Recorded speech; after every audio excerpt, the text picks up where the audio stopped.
Welcome to another episode of the Rhythm of the Road podcast. This podcast is not just about the journey, but also about the growth, transformation, and self-discovery that comes with life on the proverbial road.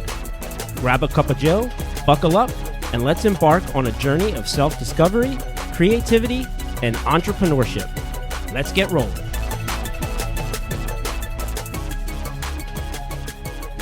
Hey everybody, welcome back to another episode of Rhythm of the Road podcast. I appreciate you being on this road and on this journey with me so much. And today is something that I think gets talked about a lot as buzzwords and really good ideas and yeah, I think that's a great idea, but maybe it's not for me. But I want to talk about like setting boundaries. And some people think that setting boundaries is a bad thing.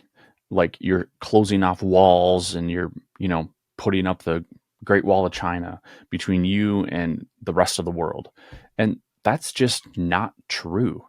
In fact, setting boundaries, I think, actually makes you a more attractive person, and it makes you more attractive to clients or connections you're making or networking opportunities you're creating.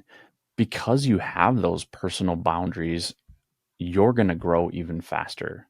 And it took me a little while to understand this because I was like, what does that even mean? Like, how do I set a boundary? And boundaries can be as simple as, what time do you get done with work for the day? And are you actually done? And as entrepreneurs, high performers, people who think that they're living in the hustle and the grind culture, like, let's be real, you do not need to work 16 hours a day, because anything science says after about 7 hours a day, you're not being productive anyway. You're getting diminishing returns. So first, start by setting a boundary around what are you willing to work and how does that look for you? I choose to break my day up. It's almost like I put it into 2 different days.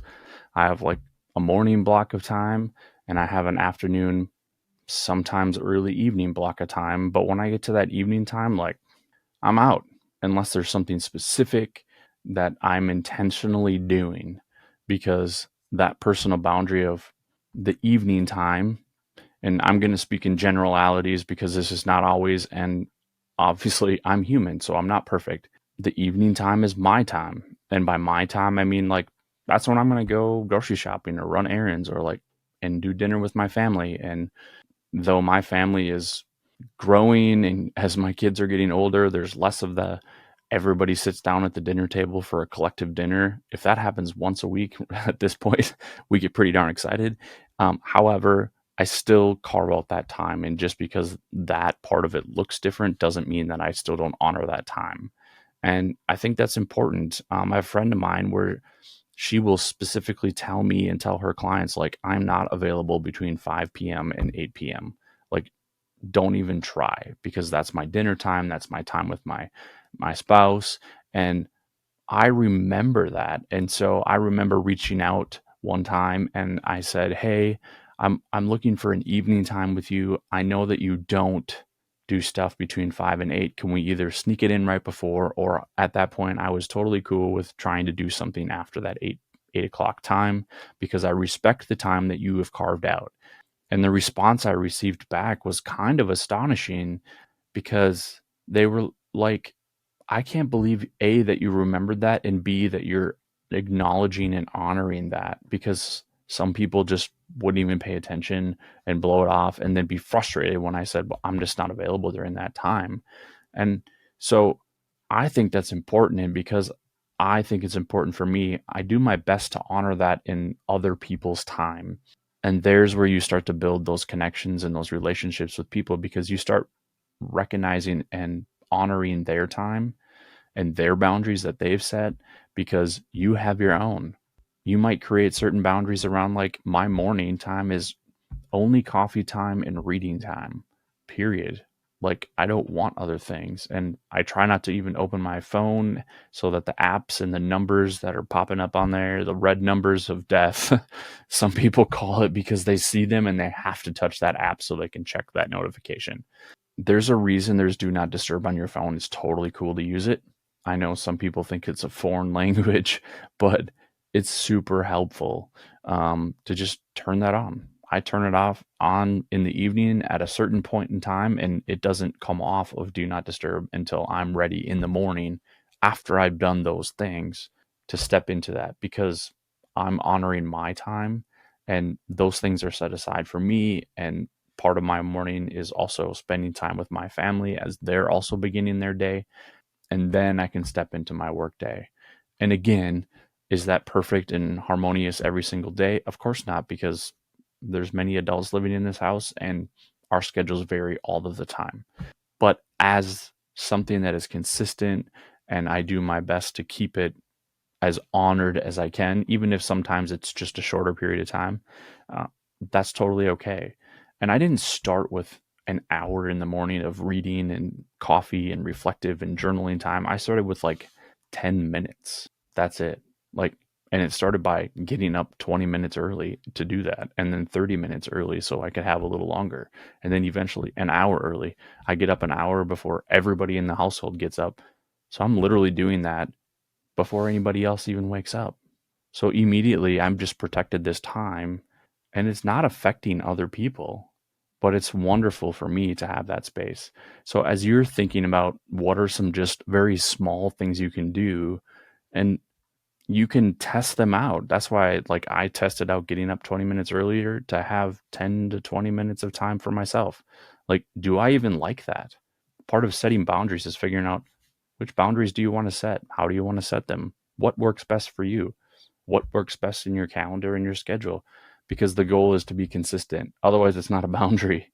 It's just something that you think you want to try on for a day.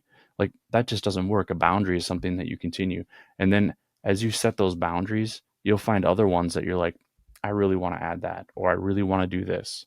And you start to add those in. And then people start to see that you're doing those things, and you're showing them consistency. You're showing them that you can be persistent. You're showing them that you can show up for yourself, which means you're helping to build a know, like, and trust factor in clients potentially. But you're also showing those people around you like you value you.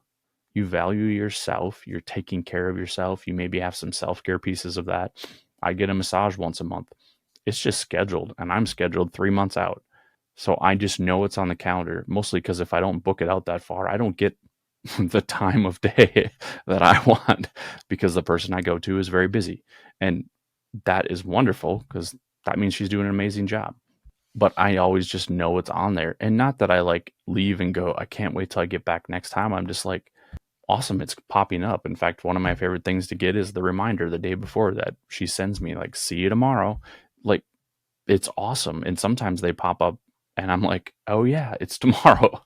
So having those things and setting those boundaries and making sure you make the time and create the time for the things that you need, and then the things that your family needs, and then the things that your business needs, it's going to make your day that much more solid, that much more cohesive, and you're going to just feel better. You're going to be protected. You're going to have your own headspace, and you're going to have the time, energy, and mental capacity that you need to do whatever it is that you need to do.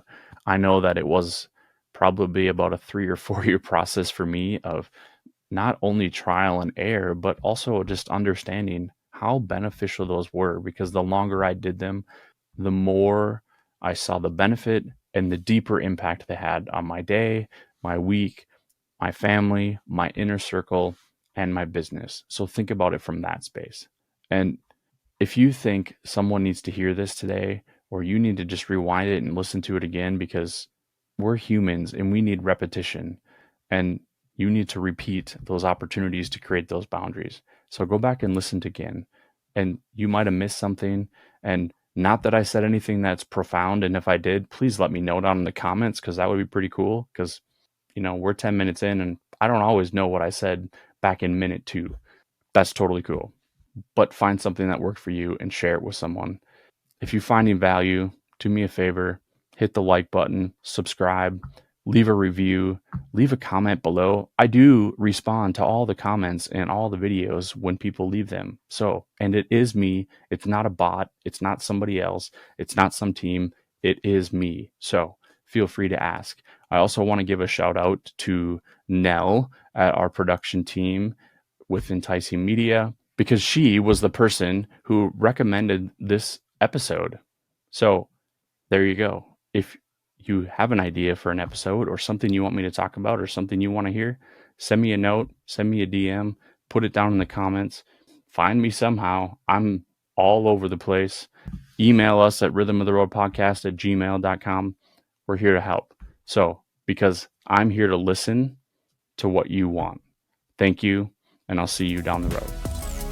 Thanks for cruising with me on this episode of Rhythm of the Road. Remember, the journey itself is the destination. Until next time, keep the rhythm flowing, and we'll see you down the road.